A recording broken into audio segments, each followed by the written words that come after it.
Hello. I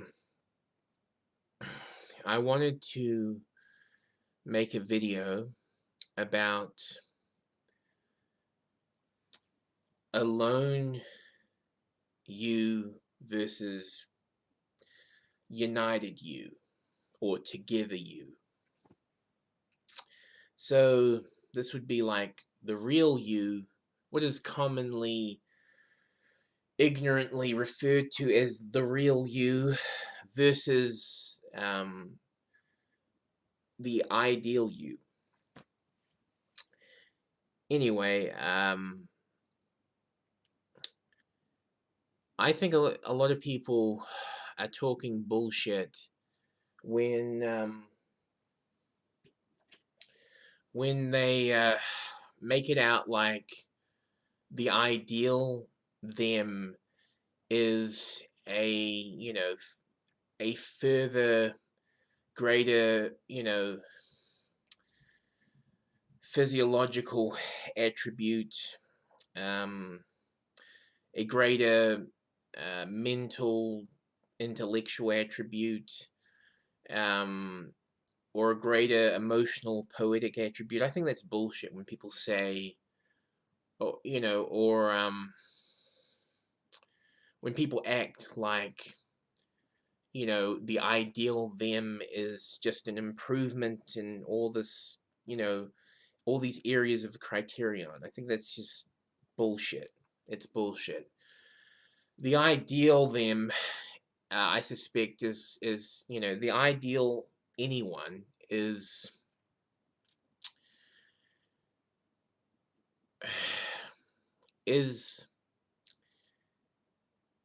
being part of a united organism, so to speak, organization, family, having the correct radius of familiarity, i.e., having the correct family. I think that's what people really. I think their ideal self exists within that context, within the perimeters of that radius of familiarity. I don't think it exists in being something that they're not. Because let's face it, if your head is half a jar of cookies, it's not gonna fill up with more chocolate chip cookies. It's not gonna fill up with any more cookies. It's like, no, it's half a jar of cookies. That's your head. You're not smart in that case, right? So you, the real you, isn't a smart person. So the ideal you isn't going to be a smart person. If we think about it if we think about it substantively, okay, then the ideal you is still you, which the real you was, okay, because it doesn't change. The you-ness, right? The you being you doesn't change, and part of you will be half a jar of cookies if part of you was half a jar of cookies in the head. It's not going to be like, oh, half a jar to full jar, and then you're the ideal you. No, that's not how it works. How it works is you feel fulfilled when you're the ideal you. You feel satisfied instead of being chained to dissatisfaction rock and, with the sun beating down on you and you feeling envious and, you don't shine, right? When you are fulfilled, when you are your ideal self, You don't have all this shit, external and internal, telling you constantly you're not enough, you're inadequate, you know, or you're insecure, so the world is not enough. So it's basically the stars align when you're your ideal self. Everything external and internal is not is not in a state of rebellion. Think of it like that, right? You know, if you feel you're getting really ugly, right? Which is like everybody feels this way. Well, most people do. You know, when they get older, it's like, you know, bags under the eyes, and if you know, you had certain flaws that you could have hid before. It's like now, what's the point? Sagging tits, all that shit, right? You know, if you're old man, go bald. You know, all that, right? You know, um, but basically, right, when you get older, you start to, you know, venture to, for a wander through the, disgusting and embarrassing and sad, forest of ugliness, right? Because, age is a pest. Youth is faceless and age is a pest. How horrible. Um, but anyway, you go venture, and you know you get your Eve belly or you get your Adam belly, whatever. You eat a bunch of rotten apples, and you feel like shit. But what was I saying? Oh yeah. Um,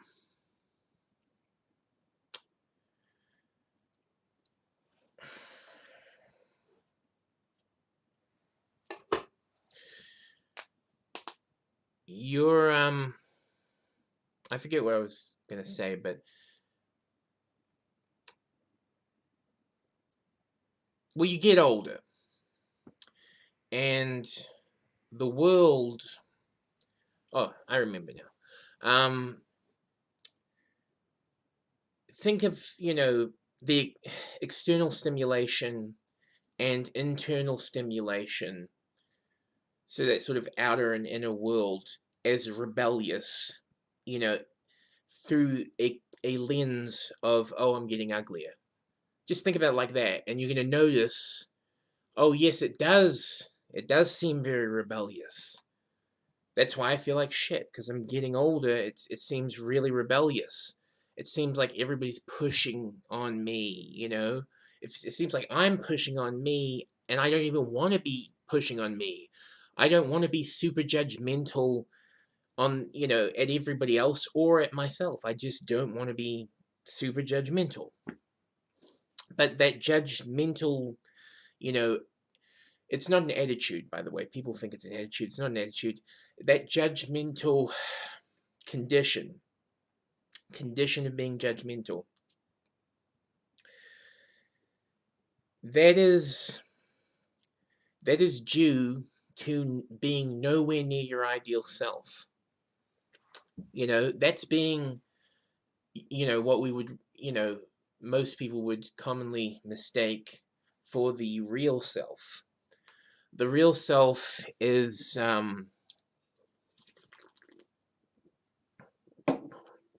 alone you.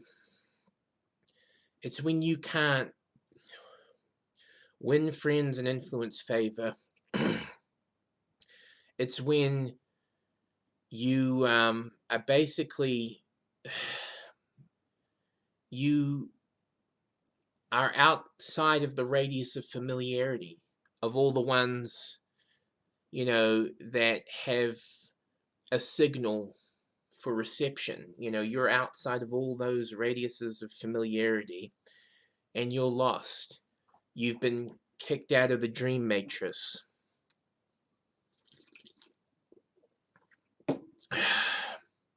And basically, you're the real you.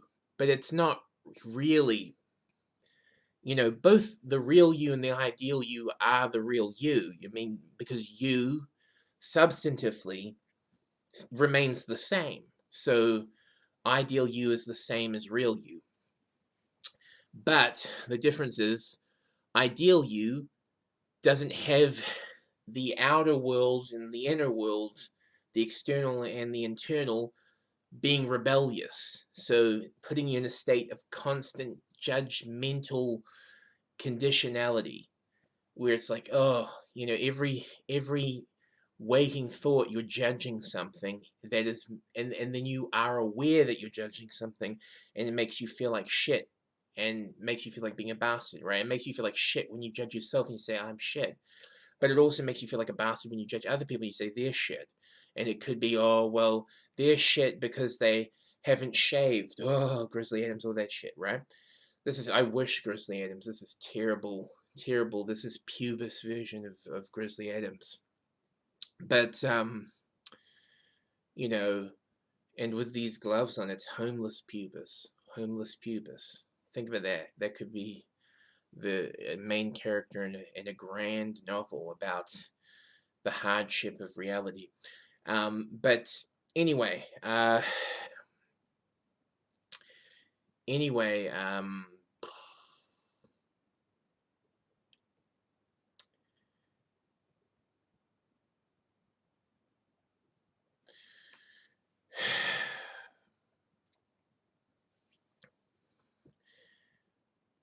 the real you, the alone you, that's what you are when you're in pain. That's what you are when you're chained to dissatisfaction rock. So when you're at a distance from satisfaction, and you know you're sort of trapped between a rock and a hard place, you can't really move closer because it's happening. It's happening both externally and internally. That rebellion. You are trapped in judgment. Um, so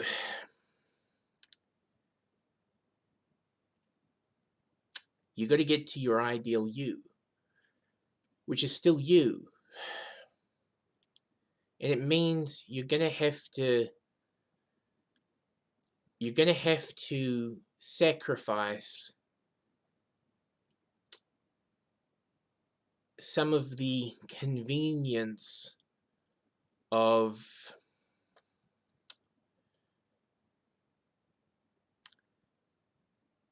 of being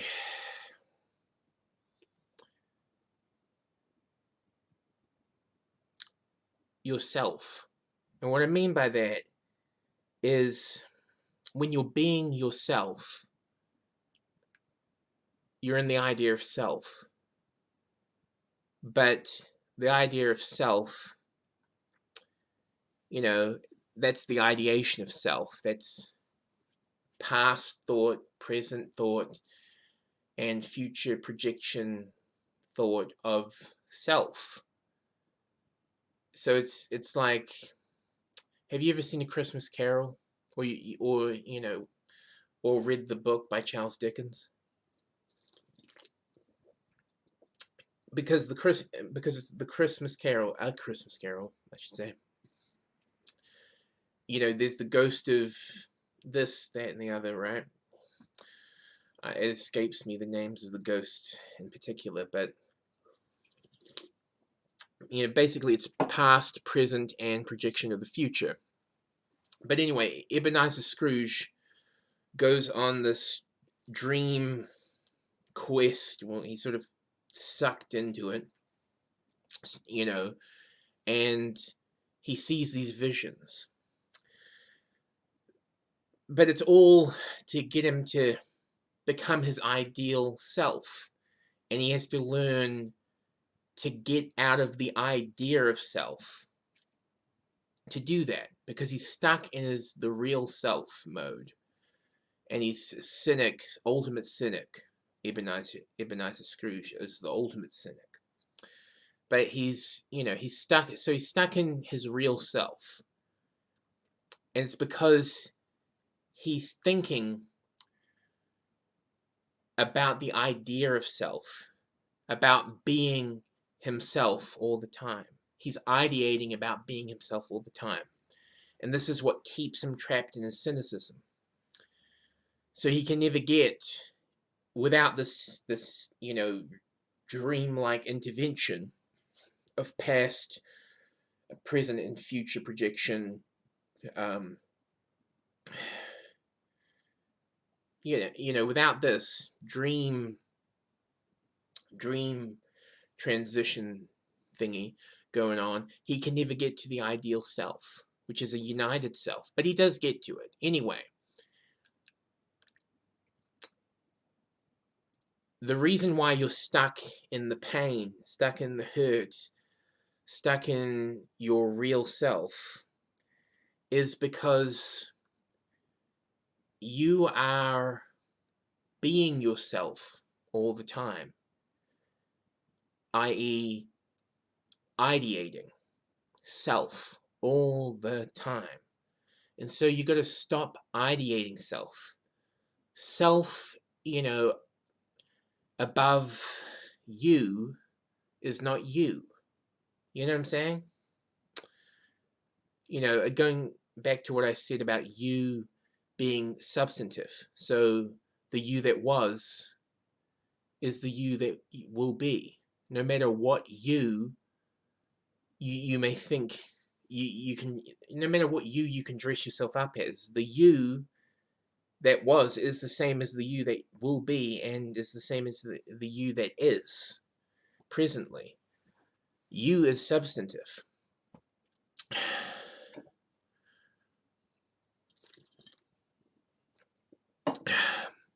And so you being substantive,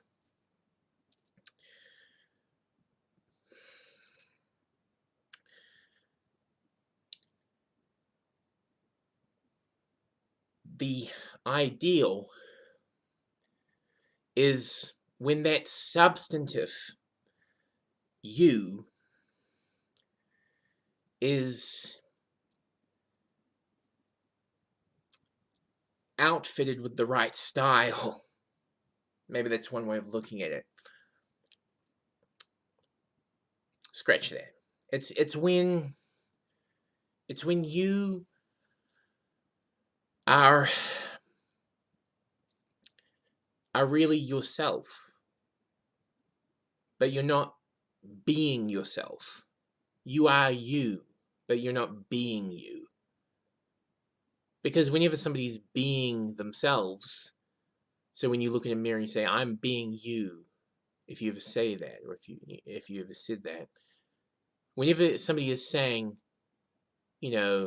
I'm being me, they're not being themselves. They are being a question mark of what they don't know. Because when you focus betwixt and between, so when you focus at the separation between the external and the internal,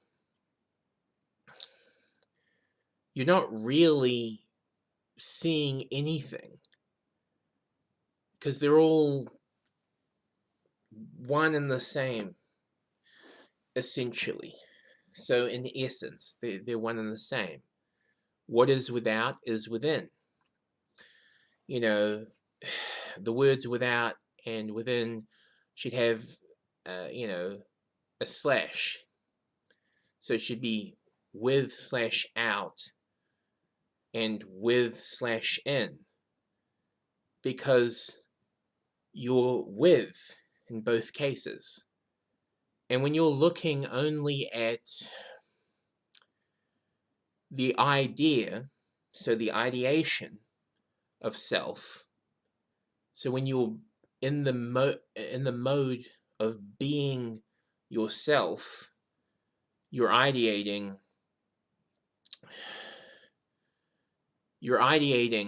with no grasp of with. So you're just seeing in and out.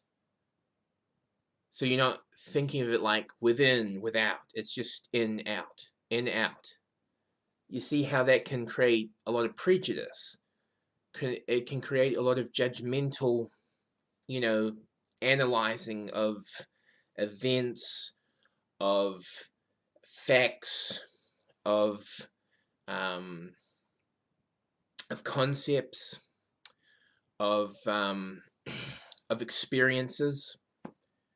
It can create a lot of prejudice that otherwise would not be there. It would not be present, But because you are ideating on yourself, you are not seeing the with, you're just seeing the in and out.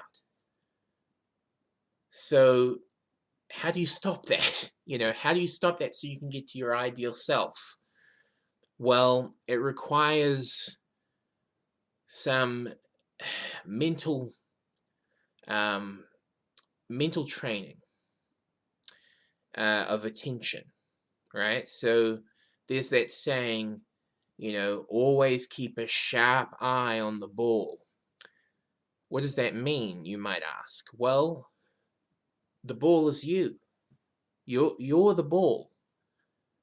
And you're like a ping pong ball. Well, not a ping pong ball. No, that's not right. You're not a ping pong ball. You're a pinball.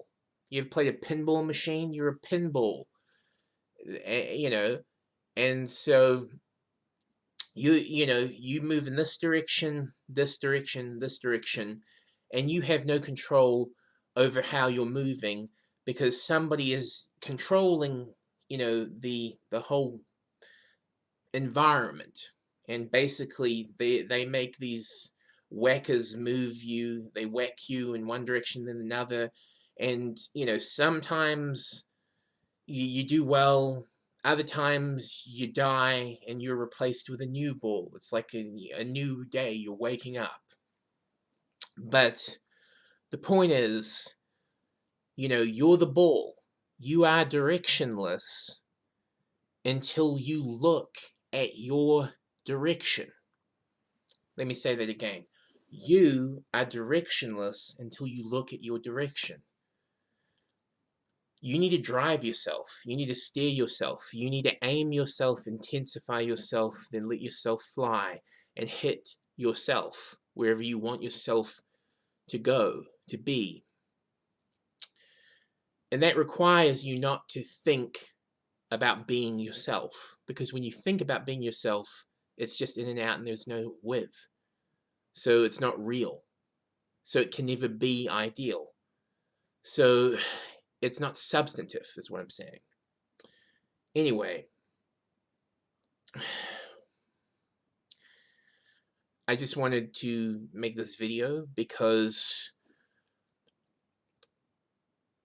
I think that a lot of people are stuck presently, and I think due to social media ramifications, the advent of social media and what that has done to a lot of people's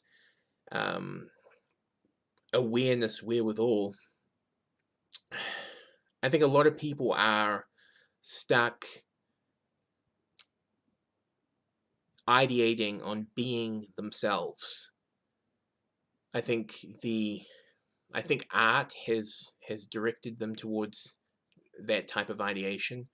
I think that the media certainly has directed them towards that type of ideation. I think other people, so word of mouth has directed them towards that type of ideation. I think it's dangerous for people in the long term. I think that when you actually analyze how it is that you are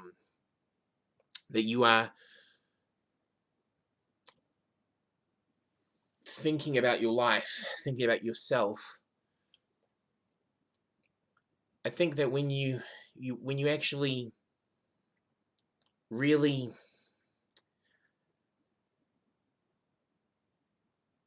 observe what's going on with how you are reviewing your every thought and action, I think that you will see that you are sort of screwing yourself over, because you're not being you. You're being somebody who thinks about being somebody they think they are. Anyway, something to think about. Have a good day. Peace, meow.